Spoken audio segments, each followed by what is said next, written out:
Jackie Wilson in 1967. Okay, and he's a signed official guy. He's an official guy. They're a signed act, and he's working with official acts. In 1967, okay, and Jackie Wilson, the guy who Berry Gordy started with, and then what's the next band that he goes with? So, I mean, that's what I'm saying. It's like, okay, just think about that connection, about just how that worked.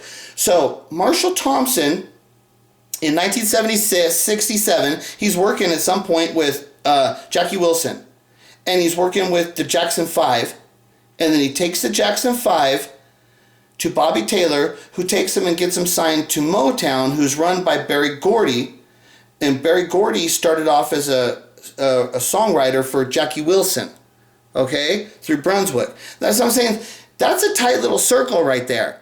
And that's what I'm saying. It's like, that stuff and these people are occurring outside of what the known Jackson story and the known discovery story of how it all happened and how it all occurred. And my story says that no. What you find out is that Joe Jackson knows a lot more people, and that there's a lot more going on, and that's how Michael ended up being given to Joe Jackson, is because he has a much deeper history throughout music that we know. And if you track it back, you find out that there's a very likely possibility that he ran into that. Hold on, sit down. I'm almost done. Hold on, sit down. I'm almost done. Hold on. Okay, so then I said, like I showed you here, how Joe Jackson, when he was in the music scene, see how he developed a relationship with Marshall Thompson?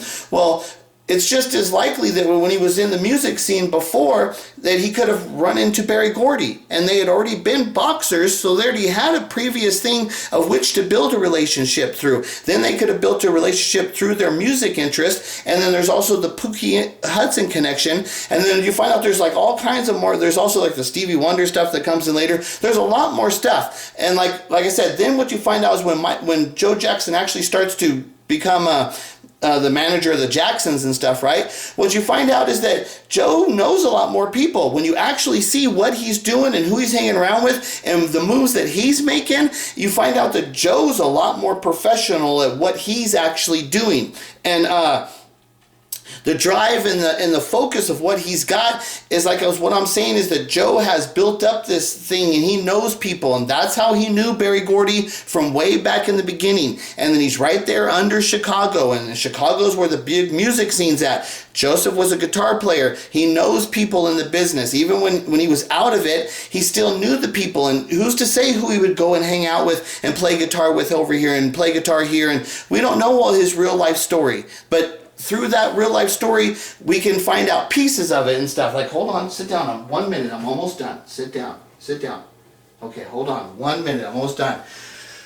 Okay, so like I said, and what you find out is that he was hanging out with Marshall Thompson, He's with Marshall Thompson. Marshall Thompson's recording with Jackie Wilson before the Jacksons go to Motown. It's just weird connection stuff. And like I said, I've got all these other connections. I show you a bunch of other connections, how everything connects. And it shows you that Joe Jackson and how he was doing stuff, he was doing it on a much more professional level. And it's one of the things about, would he have trusted Michael? This is one of the things of what I say, is like, would he have trusted Michael's talent with Michael being the talent when Michael was only 5 years old? Would he have trusted it? But what happened was, because what really happens is, and see, if you look at the real story and the real thing, what you find is that if you watch the movie The Jacksons' American Dream, is that when Michael's born, what you find is that that's when Joseph stops working at the steel mill, and that you find out that's not when the Jacksons start the band stuff. What you find out is that Joseph starts his band up again. And that's what I'm showing you. That perfectly falls in line with the story of what I'm saying, is that when he first gets the kid from Berry Gordy, he doesn't know the kid's got any talent. He doesn't think his kids have any talent. So what he does in his real life is he goes and tries to rebuild a band on his own, because he's trusting in himself. That's Joe. This is the Joe Jackson we all know. That's what actually happened too. And you'll see it perfectly falls in line with my story. When he got the kid, he didn't trust them and build the band. That's not what he did. He reformed his band, the Falcons, and tried to do it, but he did not get signed. So this goes to show you too why he was so strict with the kids. You got to hit your marks. You got to hit those moves, because Joe Jackson, he didn't get signed when he was young. And then when he tried to get signed right before the kid thing, when he got the kid and he tried to say, okay, look at Barry, here I am, look, and I want to, and Barry said, no, I'm not going to sign you. No, you're not what I'm looking for. We're looking for young kids and shit. I bet that's, you know what? It's funny how, see, that's why I like talking these things out. I bet that's probably what happened. I bet probably somewhere there when he got turned down by Berry Gordy as Joe Jackson, he probably said, "You're too old. We're looking for a young act." And that's probably when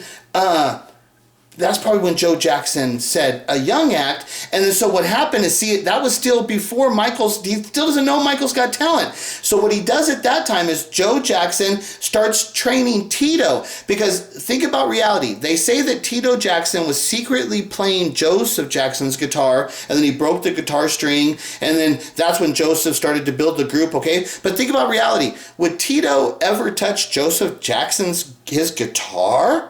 That's the one thing, and there's a tiny little house, so as soon as you play it, you know it's going to be heard, and I mean, come on, there's no way he could have done that, ever. There's no way he's picking up his dad's guitar, the one thing, as soon as he would die, he would have learned his lesson really quick, don't touch the guitar. That's the one thing everybody would have known, don't touch that damn guitar. That's the one thing you wouldn't touch in the house. They all would have known it. It would have been put away. You don't touch that guitar. There's no way he could have been secretly, it's impossible. But what could have happened is when Joe gets told, Joe, I don't want you as a band. We're looking for a younger group, right? Then what would have happened after that? Just think about reality. Joe then starts to train his kid. He's like, okay, I'm going to start training my kids how to play instruments, right? I'm going to see what I can do. Because like I said, Michael's still not singing at this time. Because how the band develops, it's first Tito that's playing the guitar. So think about the reality of my story. My story says Joseph gets turned down. When he comes to the family to look to who to train and stuff, how does he do it? And he says, who wants to learn how to play the guitar? So Tito's the one that says, I want to learn. So he starts to train Tito to play the guitar. That's my story, fits perfectly to how the real events occurred and shit, right?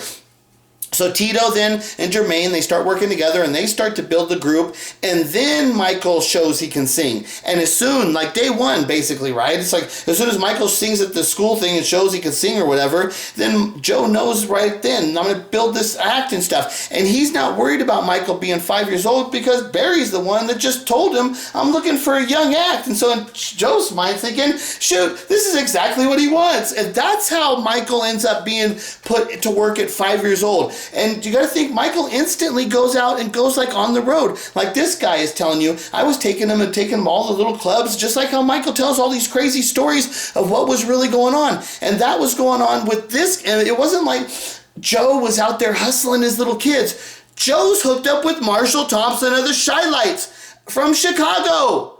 The Shy Lights from Chicago. A hometown dude, a big dude who knows everybody. This dude took him into that Universal recording studio where guess who's there? There's Bruce Swedien, just happens to be sitting there. Who ends up, that's where Michael meets him, and they build this long relationship throughout the years, but that's how he meets him. But it's not that because Joe's hustling him into strip bars. It's not, okay, if Joe's just hustling him into strip players and they're playing for a little money, they're not hanging around with these kind of people. But you find out the real story is, yeah, they were doing stuff like that, but while they were doing that, they were being hustled around by like people like Marshall Thompson. So these strip bars and the places that they were going, those were like the places you go where real bands play. See what I'm saying? Those were not junky little places. Those would have been places that are like, oh, dude, you go play here. You're a musician? Yeah, go play over here. They got a good set. They got, they got a PA system. You got to have the professional setup and stuff, right? So that's what I'm saying. Marshall Thompson. So that's what I'm saying. It's not Joe Jackson just hustling the kids. That's what I'm saying. It's like the story that the people tell you out there is that Michael Jackson was hustled by Joe Jackson, and that he pimped out Michael Jackson to record producers and stuff like that. And Michael Jackson was being molested by music industry people because Joe Jackson was trying to hustle his kids. He was willing to do anything to get his kids to be stars. And that's what I'm saying is, no, this also proves that whole story's bullshit.